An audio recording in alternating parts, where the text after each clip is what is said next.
This white coach suddenly realized the black athlete in front of him was a genius. The world champion ran 91.4 m in 9.4 seconds, but he ran 100 m in just 9.3 seconds. He knew that a meter is longer than a yard, right? Afterward, the white coach called the man to his office. The man was very nervous, his legs trembling non-stop, and when he spoke, he didn't dare to look the coach in the eye. As for the coach, as soon as he entered, he pointed out a pile of his mistakes. His start wasn't fast enough, his method of adjusting his running speed was problematic, and his running form was also terrible. After being scolded for a while, he felt even more insecure. But then, the coach said, "If you can join my track team, I will make you famous at the Berlin Olympics 28 months from now. But in the time to come, besides attending your daily classes, you will have to come to the track for practice. I don't care about your grades or whether you're tired, nor do I care if you need to spend time with your family. Your time belongs only to me. Can you endure it?" For black people from the slums, this was a great opportunity to change their destiny. He said, "Since I was 6 years old, I've had to carry 100 pounds of cotton every day, enduring many hardships that others have never had to experience. There is nothing I cannot endure. Sir, I can do it." However, these Olympics were not as simple as people thought. Due to the tense relationship between the US and Germany, the American people were adamantly opposed to participating in the Berlin Olympics. At this time, Germany was completely ruled by the Nazis. They did not hesitate to spend a great deal of money to build the largest stadium in history, the purpose of which was not only to show off their strength, but also because Hitler wanted to use the Olympics to promote the theory of Aryan racial superiority. In Hitler's mind, all races except for whites and Aryans were inferior. The United States was a nation that supported freedom and democracy, and for this reason, the two sides argued endlessly over whether to allow black people and Jews to participate in the Olympics. The scene returns to the university athletic field in Ohio, where Jesse was training with his track team.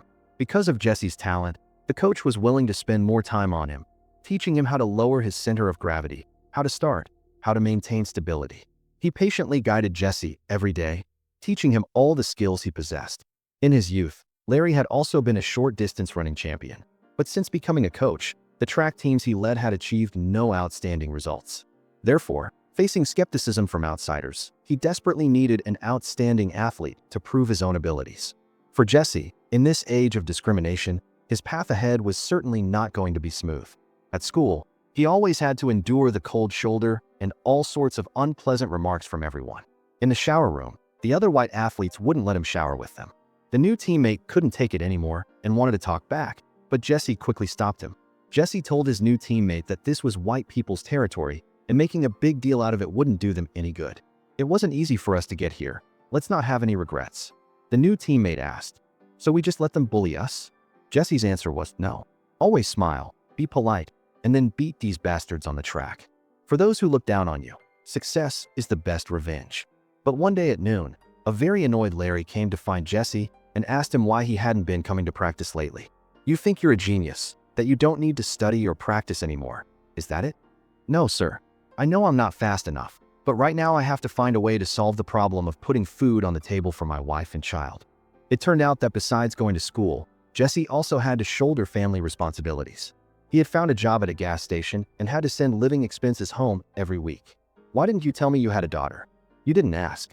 Hearing this news, Larry was very reluctant, but also sympathetic. To let Jesse focus on training, Larry found him a job as an assistant at the academy, and all expenses would be reimbursed. Jesse asked, confused, "What do I have to do?" Larry said that the Big Ten championship was coming up, so all he needed to do was train hard. But that day on the practice field, a white guy from the football team next to them took a dislike to Jesse, calling him a black clown and telling him to get back to the jungle. The constant insults made Jesse restless, unable to focus on his training. In the locker room, Larry asked Jesse if he had a problem with the football team. Jesse said helplessly, "I don't know either. It seems my very existence is a mistake." Larry saw they were deliberately targeting Jesse. He didn't hold back, saying right in front of the white players, "If you guys can't take a few words from some monkeys in buttless pants, how can you compete in the next games? There will be a lot of people at the Big Ten. Not all of them will support us, understand? You have to learn to turn a deaf ear to the malicious words. They're just farting. That's all it is. Some people will like you, and some will hate you. It doesn't matter. Because no matter what, when you step out into this society, you can only rely on yourselves." "Jesse, you hear me?" After hearing these words from the bottom of Larry's heart, Jesse understood. The ambiguity in his heart immediately vanished. The other team members also gradually began to smile. In this world, no matter how well you do, how kind you are, you will still be criticized by people. And all we can do is ignore this noise and persevere in our passions. Today, Jesse came home to find some neighborhood friends playing high jump. Seeing he was back, his friends told him to show off his talent. As a result, when Jesse jumped, he carelessly fell and broke his leg. Larry rushed over immediately after hearing the news. At this moment, Jesse was soaking in the bathtub. He told Larry, "It's fine, I'll be recovered in just 2 days." Larry was furious. "We have to go to Ann Arbor in 3 days. In your condition, how are you going to compete then?" The time is 1935 at Michigan Stadium in Ann Arbor. Jesse limped onto the competition field, his legs still not healed. Larry wanted to help him apply to withdraw from the competition, but Jesse refused. "Coach, let me run. There's nothing wrong with my leg. I just need 10 seconds. Seeing Jesse's determined attitude, Larry had no choice but to let him compete. But when the audience saw a black man on the field, they immediately started shouting angrily, demanding that Jesse get off the field, get out of Ann Arbor. Hearing all the profanity, Jesse appeared extremely calm because he still remembered what Larry had said last time. When the starting gun fired, all the athletes shot out like arrows. Larry excitedly held his stopwatch, 9.3 seconds. Jesse had broken the world champion's record. But then, the referee announced Jesse's time as 9.4 seconds. Larry, unconvinced, stepped forward to argue, but the referee said, "Everything goes by my time." Seeing the two argue endlessly, Jesse pulled Larry away. He knew this was because the white people were deliberately targeting him. In the next long jump competition, Jesse first asked the opponent's competitor how far he had jumped, then found a handkerchief to mark the spot. This time, he had to make those white people accept their defeat completely. Ladies and gentlemen, we have a new world record. 26 feet 8.25 inches, equivalent to 8.13 m. In the remainder of the competition, it was as if Jesse was cheating. In the 200-meter dash, he won the championship with a time of 20.3 seconds. In the hurdles, he won again with a time of 22.6 seconds, winning 3 consecutive championships and breaking 3 world records. My God, he was born for sports. Even the people who had been prejudiced against Jesse at first were conquered by his speed. Seeing Jesse's outstanding performance, Larry was also very proud. The effort and dedication he had put in were completely worth it. He then told Jesse that he had not only broken 3 world records, but he had also broken the record Larry had held at the school for 11 years. Jesse joked, "With a record like yours, any random kid could break it." At this moment, the two were like best friends, talking and laughing without any constraints. For the rest of their lives, they would grow together and face more difficulties together. On the bus back to school, Larry noticed someone named Peacock. This person had just won the 100-meter dash and long jump championships in Philadelphia. In the future, he could become a formidable opponent for Jesse. Larry told Jesse to pay more attention, but at this time Jesse was too arrogant, too complacent. How could he listen to his coach's words? After this competition, Jesse's name resounded throughout the world of sports. Before he even got off the school bus, he was surrounded by the media, all waiting to interview him. From a black man who faced discrimination everywhere, he suddenly became a sought-after star. Some people invited him for drinks, some beautiful women approached him. Jesse also became a bit lightheaded, gradually getting lost in parties and women, and eventually cheated with another girl. Not long after, his wife back home saw the picture in the newspaper and was heartbroken. She wrote a letter to her husband, saying she wanted to break up with him. After seeing the letter, Jesse felt as if he had just woken from a dream. He called his wife in a guilty state to explain, but no one answered on the other end. In a new race, Jesse was restless and couldn't concentrate. As a result, he lost as predicted. The one who beat him was none other than Peacock, whom Larry had mentioned before. Afterward, Larry asked Jesse what was wrong, because with Jesse's speed, it was impossible for him to lose. But at this moment, Jesse's heart was in turmoil, and he didn't want to talk about the race anymore. "I'm very tired, coach. The bus home leaves in 15 hours. Right now, I just want to drink some beer, then rest and relax a bit. If you keep this attitude, I don't think you'll be on the boat to Berlin. Coach, I owe Ruth an explanation. After that, I'll listen to you about everything." No matter how luxurious and glamorous his current life was, he never forgot the one who had gone through thick and thin with him. He went to his wife's workplace and sincerely apologized. In the end, his wife was moved and the two reconciled. Although they had a daughter, they had never held a wedding. This time, Jesse decided to take on the responsibility of a man and hold a grand wedding for his wife. On the other hand, the United States finally threatened to withdraw from the competition, leaving Germany with no choice but to agree to allow black people and Jews to compete. But Germany was the host, after all, and even with their reluctant agreement, it was hard to guarantee this competition would be fair. With his wife's encouragement, Jesse was extremely focused on preparing for the upcoming Olympic Games. But today, the National Association for the Advancement of Colored People, NAACP, interviewed him, hoping he would give up participating in this competition filled with discrimination. This is the Olympics, Jesse. You've been preparing for this competition for a long time. Listen to me, Jesse. You are exceptional. You have a great chance to make a name for yourself in one fell swoop. But to compete in a country like that to oppose racial discrimination, while your own country is also rife with discrimination, isn't that hypocritical? By staying here, we have a chance to show our solidarity with our oppressed brothers in Germany. The hatred that flows in our hearts is one and the same. We must fight for our people, make those in power realize their moral duty to fight against the wrongs we suffer right here. Jesse was extremely conflicted. He didn't want to get involved in national feuds or be drawn into political struggles. He just wanted to be a pure athlete and enjoy the thrill of running on the track. But as a black man, if he participated, he would disappoint his people. If he withdrew, he might regret it for the rest of his life. After a long period of internal struggle, he was truly at a loss and told Larry to let him withdraw from the competition. At first, Larry thought Jesse was just too nervous and was joking, but Jesse insisted, "I've decided to quit, even if I have to regret it for the rest of my life. I can't ignore what's happening here. You have a chance to make history, and you want to throw this opportunity away? Just like that." A lot of people look up to me as an example. What did you say? A lot of people. Who? Black people? I couldn't care less about that. Okay, because you're white, you don't have to care about these things. In the end, the two parted on bad terms. Jesse's eyes were filled with anger and unwillingness, while Larry's eyes were filled with disappointment and regret. In the past, he had a chance to participate in the Olympics but had to give up due to a leg injury. Now, he poured all his efforts into training Jesse, perhaps largely because he wanted Jesse to help him fulfill his own wish. The next day, Larry went to find Jesse and apologized for what he had said the day before. It was because he hadn't cared about Jesse's feelings or paid attention to the pressures around him. But Larry still strongly encouraged Jesse to compete because he understood what it felt like to give up, how great the regret was. No matter what, at least participate in the qualifiers first and earn your spot to compete. In the qualifiers, Jesse performed steadily, clearly qualifying to compete. But when a reporter asked if he wanted to participate in the competition, he was at a loss for how to answer.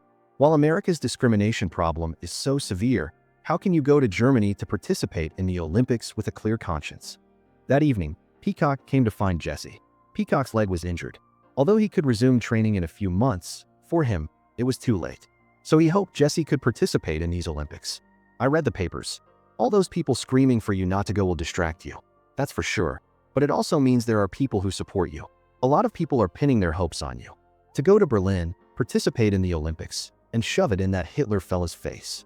Peacock expressed his respect for him. That night, Jesse had no mind for sleep. The team for the competition was leaving tomorrow, and he still hadn't made a decision. He woke his sleeping wife, wanting to ask for her opinion. His wife gently comforted him. "Whatever you decide, your daughter and I will support you unconditionally." Jesse said he really wanted to go. It was his lifelong dream, and the only way he could provide a better life for his family. But he was scared of fighting alone. There, he wouldn't have the company of his family or the coach who always tried to protect him. And above all, he was even more scared of losing. This wasn't just his personal honor. If he lost in front of the whole world, it would be no different from admitting the absurd and nonsensical theories of the Nazis. Jesse, don't overthink it. The more you think, the more confused you'll get. You were born to run. Don't pay attention to what outsiders think. Listen to your heart. Do what your heart tells you. The next day, his wife woke up early to help him pack his luggage. After saying goodbye to his family, Jesse nervously boarded the ship to Germany. What he didn't expect was that Larry was also on the ship. It turned out that because he was worried about Jesse, Larry had paid his own way to accompany him. A few days later, they arrived in Berlin. The welcoming party was grand. On the way, people were constantly rushing to shake their hands, and some even gave them flowers. At mealtime, the food wasn't bad either. Looking at everything before them, their impression of Nazi Germany changed a little.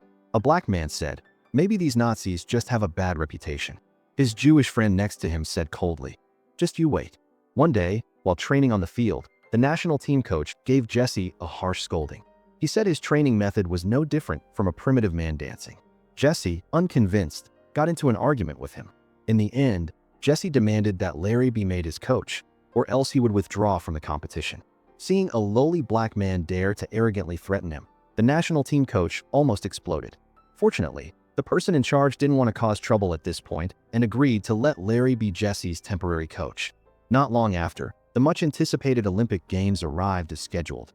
The moment Jesse stepped into the stadium, the magnificent scene before him left him stunned. Seeing a sea of spectators and camera flashes everywhere, he felt it was all a dream. Before the race began, he put on the spiked shoes Larry had prepared for him and slowly took off his outer jacket. He was breathing heavily, still a bit nervous. The first competition was the 100-meter dash. As soon as the starting gun fired, all the athletes burst from the starting line together. In the crowd, Jesse was like a black bolt of lightning, quickly creating distance from everyone else, crossing the finish line in 10.3 seconds, easily winning the first gold medal. He not only won honor for himself, but also slapped Hitler right in the face. According to custom, the head of state should shake hands with the winning guests, but Hitler directly refused this gesture. It was clear he was not pleased with Jesse's victory. The second event was the long jump, his opponent being the famous European champion, Luz Long. Jesse knew of Luz Long's strength before the match, so his chances of winning this event were not high. Throughout the qualifying round, Luz Long performed steadily, while Jesse, due to excessive nervousness, made 2 consecutive fouls. On his last chance, Luz Long took a handkerchief and offered suggestions for a better takeoff point for Jesse. This time, Jesse performed at his usual level, successfully advancing to the final with Luz Long. He went to Luz Long and thanked him. Although the two were rivals, they still respected each other and only wanted to truly defeat their opponent in the competition. Next was the head-to-head showdown between the two, each with 3 chances. The one with the best performance would be the champion. Luz Long's first jump was 7.54 m. Jesse's first jump was 7.74 m. Luz Long's second jump excited the audience so much they all stood up. 7.87 m. He had set a new European record. Then came Jesse's second jump, a recognized result of 7.94 m. Unbelievable, Jesse had broken the new European record that had just been set minutes before. The focus of the competition gradually centered on these two. Everyone's hearts seemingly pulled along. But on his third jump, Luz Long made a mistake and couldn't complete it. In reality, Jesse didn't need to make a third jump to secure the championship. But Luz Long advised him to take his third jump, perhaps because he wanted to see what his ultimate strength was. Or perhaps he was hoping Jesse would set a new record. Recognized result, 8.06 m. A new Olympic record. Under the gaze of thousands, Jesse held hands with Luz Long. The two shared this honor together. On the field, this kind of happiness had nothing to do with skin color, race, or politics, only the spirit of sportsmanship. This duel between two gentlemen would become a legendary tale in the history of the Olympics. Afterward, in the 200-meter dash final, Jesse once again won the championship with a time of 20.7 seconds. The audience cheered for him. The black listeners in front of their televisions were also incredibly excited. All the past discrimination and humiliation were exchanged for the glory of a champion at this moment.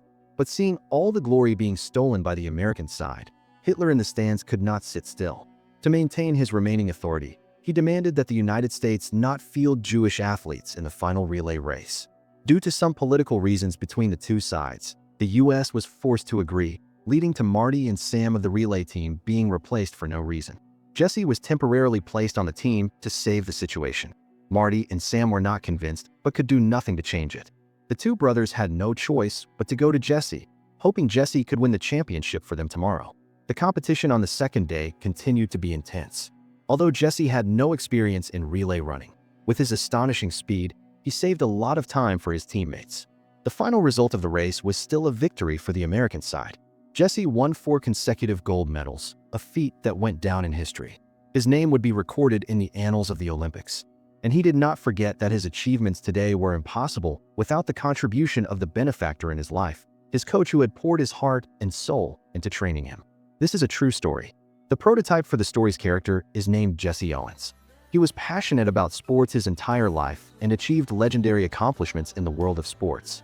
Unfortunately, in that era of racial discrimination, he did not receive the respect and honor he deserved. Even upon returning home, his life was not as good as his achievements. His name and spirit will always live on in people's hearts. His story will inspire us to bravely move forward on the path of pursuing our goals and dreams. Today's story ends here. Thank you for watching. What did you think of this movie? Please leave a comment below.